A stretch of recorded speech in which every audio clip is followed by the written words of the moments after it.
तो देखो बच्चों, हमारा जो यूनिट चल रहा है और ये है केमिकल काइनेटिक्स।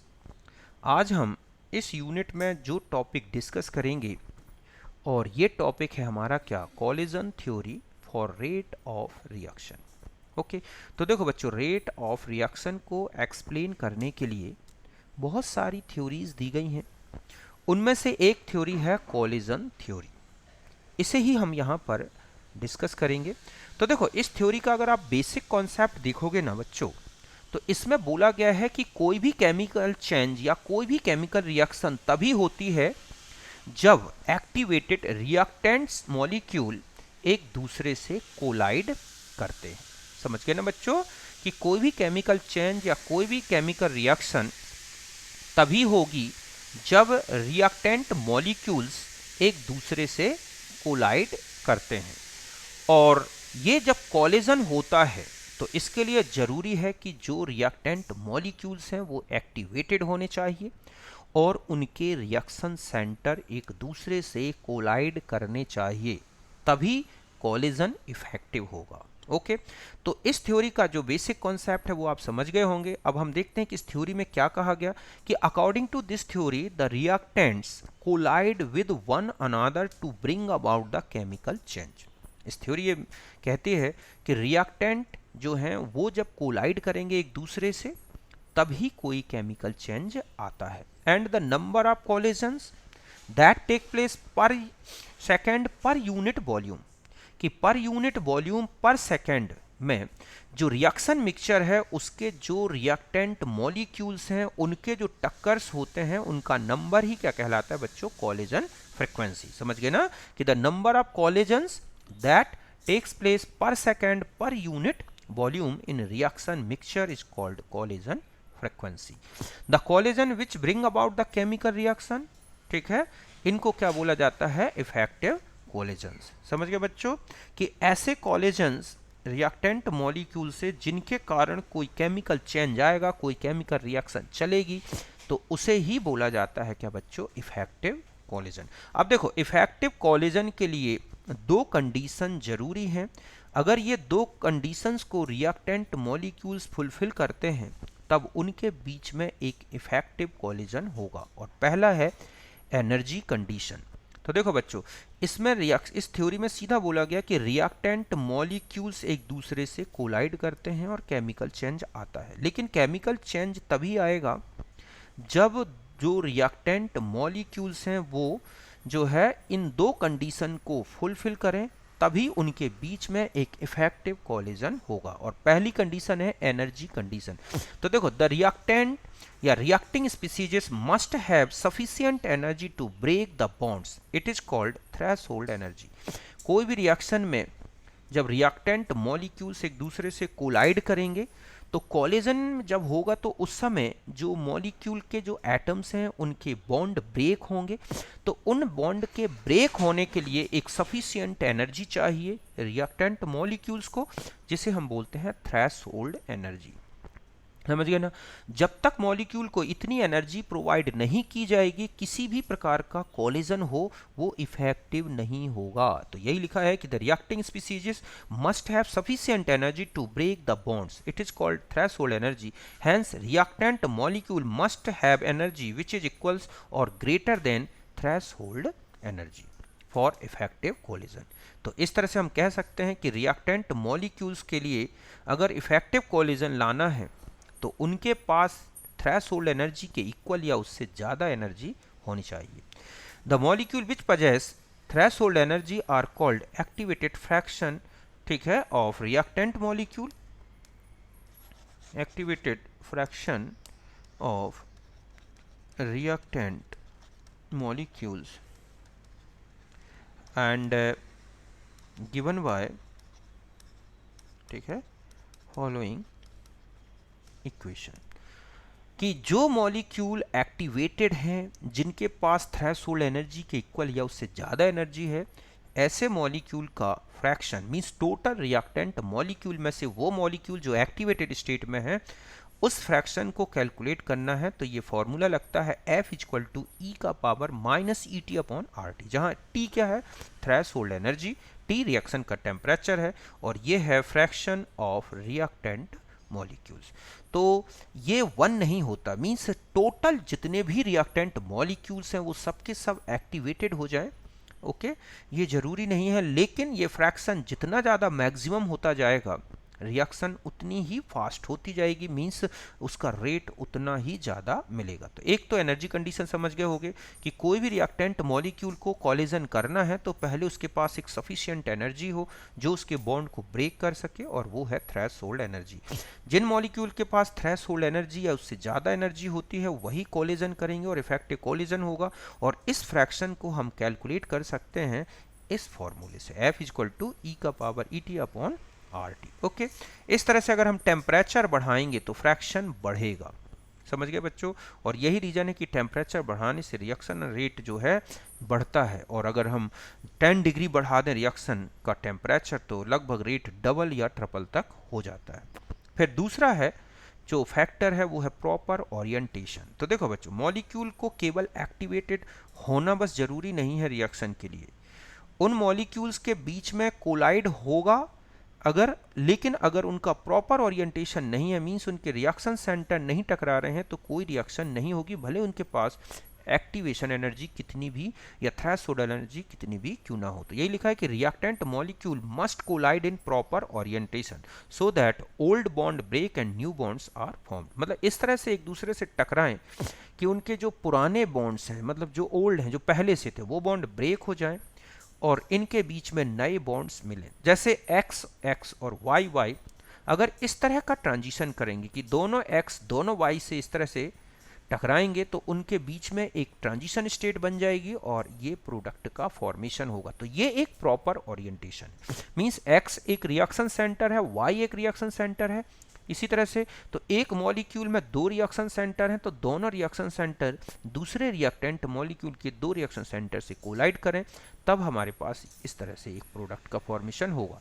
अगर इस तरह का ओरिएंटेशन है कि केवल एक एक रिएक्शन सेंटर ही कांटेक्ट में आ रहे हैं, तो ये एक इम्प्रॉपर ओरिएंटेशन है और इसमें ट्रांजिशन स्टेट तो बनेगी लेकिन ज़्यादा स्टेबल नहीं होगी और कोई रिएक्शन इस तरह से आगे पॉसिबल नहीं होगी। मतलब ये एक जो ट्रांजिशन स्टेट है ये एक इम्प्रॉपर ट्रांजिशन, ठीक है, स्टेट है, और ऐसे में कोई रिएक्टेंट कंप्लीटली प्रोडक्ट में चेंज नहीं होगा। तो ये दो मेन कॉन्सेप्ट हैं कोलिजन थ्योरी का, कि कोई भी रिएक्शन तभी चलेगी जब एक तो मॉलिक्यूल के पास सफिशिएंट एनर्जी हो, दूसरा उनका प्रॉपर ओरिएंटेशन हो, और तीसरा फिर इस प्रॉपर ओरिएंटेशन में इनके बीच में कोलिजन होना जरूरी है।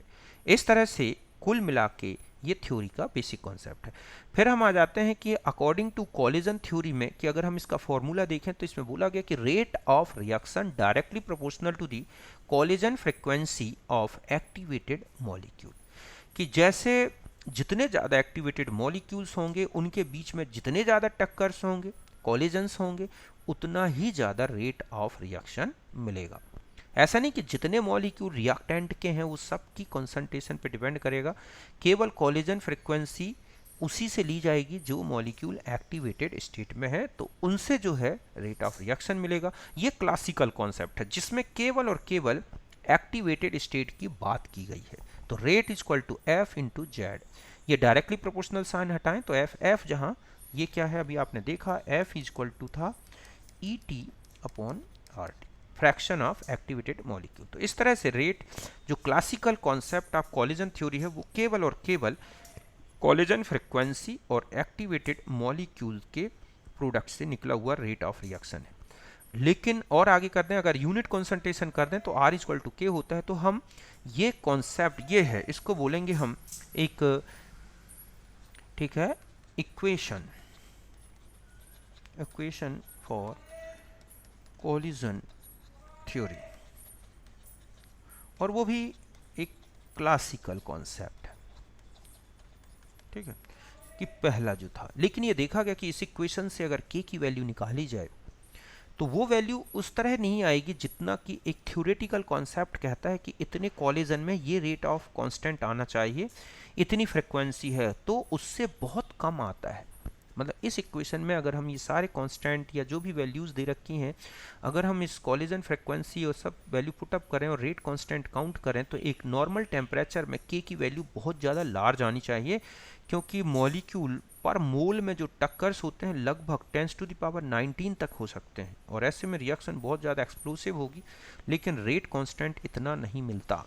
तब बाद में देखा गया कि रेट ऑफ रिएक्शन केवल एक्टिवेटेड मॉलिक्यूल के फ्रैक्शन पे डिपेंड नहीं होगा, ये इसके साथ साथ किस पे डिपेंड करेगा, एक ओरिएंटेशन फैक्टर जिसे स्टेरिक फैक्टर कहते हैं, इसको और इंक्लूडेड कर दिया गया रेट इक्वेशन में, और इस तरह से ये इक्वेशन बना k = P(Z)E(ET)/RT। यहाँ एक प्रोबेबिलिटी फैक्टर है, स्टेरिक फैक्टर है, ठीक है। मतलब यहाँ पर जो P है, ओरिएंटेशन फैक्टर, स्टेरिक फैक्टर, या इसी को एक नेम से और जाना जाता है प्रोबेबिलिटी फैक्टर, मीन्स टकराने की पॉसिबिलिटी से रिलेटेड है। तो इसकी वैल्यू 1 से कम होती है, और ऐसे में जब 1 से कम होगी तो हम इस इक्वेशन में जब p की मल्टीप्लाई करेंगे तो k का रेट जो होगा, जो एक्चुअल आना चाहिए था, अगर p मल्टीप्लाई हो गया तो वो कम होगा और वही रेट हमें मिलेगा। अगर p 1 है तब तो वही आएगी, जो हमारा रेट मिलना चाहिए वही मिलेगा, लेकिन p <1 है तो रेट भी इसके अनुसार कम आएगा, और इस तरह से यहाँ पर P से हम इसका करेक्शन कर दिया गया, और यही करेक्ट जो इक्वेशन है कॉलिजन थ्योरी का वो ये होता है। यहाँ तक बात क्लियर है। अब एक दो क्वेश्चन देखो बच्चों, न्यूमेरिकली रह गए हैं एक दो, तो मैं उनको और बता दूँ। इस तरह से जैसे एक क्वेश्चन है K, और यहाँ रेट कॉन्स्ट ये दे रखा है आरेनियस इक्वेशन e⁻⁻2700 K/T, ऐसा ही, ठीक है। तो कैलकुलेट करना है कि ये क्या है। तो देखो, अगर हम ये इक्वेशन आपको दी है और ये आरेनियस इक्वेशन लगा दो, दोनों को कंपेयर करोगे तो आप देखोगे EA/RT = 2700 K/T। ओके, तो यहाँ पर ये कैलकुलेट करना है, तो हमारे पास ये R उठ के यहाँ आ जाएगा। यहाँ T एक यूनिट के फॉर्म में है, केल्विन की यूनिट में है, तो इस तरह से यहाँ से आपने E उठा के से मल्टीप्लाई कर दिया तो ये आ गया आपके पास R। ओके, तो इस तरह से आप ये कैलकुलेट कर सकते हैं। यहाँ पर K जो है एक केल्विन की यूनिट में है, और ये हट जाएगा जैसे ही यहाँ पर T आएगा, ठीक है। तो इस तरह से T से T हटा दिया और ये E आ गया।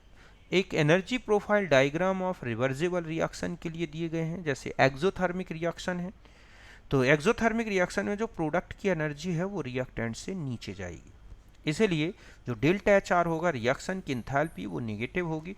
या हम ये कहें कि जो रिवर्सिबल रिएक्शन है उनके फॉरवर्ड डायरेक्शन का एक्टिवेशन एनर्जी कम और बैकवर्ड की ज़्यादा होती है, और इसीलिए अगर हम डेल्टा HR इन एक्टिवेशन एनर्जी से भी निकालें तो भी ये नेगेटिव आएगा।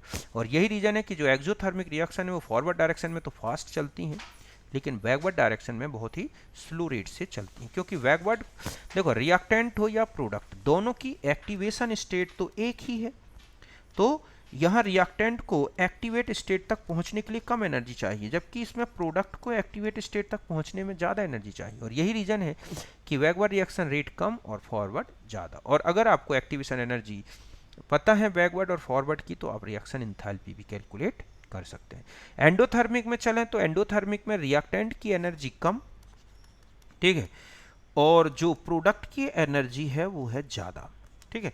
और यही रीज़न है कि जो प्रोडक्ट को अपने एक्टिवेटेड कॉम्प्लेक्स में कन्वर्ट होने के लिए कम एनर्जी चाहिए एक्टिवेशन, जबकि रिएक्टेंट को ज़्यादा चाहिए, और ऐसे में एंडोथर्मिक रिएक्शन फॉरवर्ड डायरेक्शन में जो है ज़्यादा तेज़ी से चलती हैं, सॉरी बैकवर्ड डायरेक्शन में ज़्यादा तेज़ी से चलेंगी और फॉरवर्ड डायरेक्शन में स्लो रेट से चलती हैं। तो यहाँ पर जो डेल्टा H है वो पॉजिटिव होगा, चाहे आप एक्टिवेशन एनर्जी के थ्रू निकाल लें, चाहे आप रिएक्शन फॉर्मेशन एंथैल्पी से निकाल लें, ठीक है।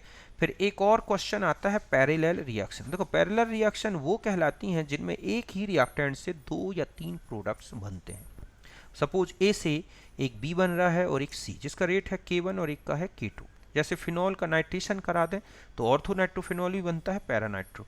तो अब आता है कि कौन ज़्यादा बनेगा कौन कम। तो ध्यान रखें, K1 अगर ज़्यादा है, रिएक्शन का रेट कांस्टेंट फर्स्ट रिएक्शन के लिए मान लो ज़्यादा है, तो B ज़्यादा बनेगा, और अगर K2 ज़्यादा है तो C ज़्यादा बनेगा। और इन बी और सी के परसेंटेज निकालने हैं तो ये फॉर्मूला लगेगा K1 upon K1 plus K2 into 100। तो बी का फ्रैक्शन या परसेंट आ जाएगा, सी का परसेंट निकालना है तो इस इक्वेशन से आएगा। अगर हम ग्राफ देखें कि पहला रिएक्शन में जैसे यहाँ पर K1 ग्रेटर देन K2 है तो रिएक्टेंट धीरे धीरे डिक्रीज हो रहा है, प्रोडक्ट बढ़ रहे हैं। चूंकि B C से ज़्यादा है इसका मतलब K1 ग्रेटर देन K2 है। ये वाला ग्राफ ये कहता है कि C ज़्यादा बन रहा है क्योंकि K2 ज़्यादा है, और इस तरह से ये ग्राफ होगा। तो इस तरह के ग्राफ्स बने होते हैं इन पैरेलल रिएक्शंस के लिए। तो इस तरह से कुल मिला के ये था हमारा केमिकल काइनेटिक्स का पूरा पार्ट, जिसे हमने सॉल्व कर लिया। ये यूनिट फिनिश हो गई है। अब हम जो नेक्स्ट यूनिट लेंगे और उसमें हम सरफेस केमिस्ट्री को डिस्कस करेंगे। ओके, तो एंड करते हैं। बाय।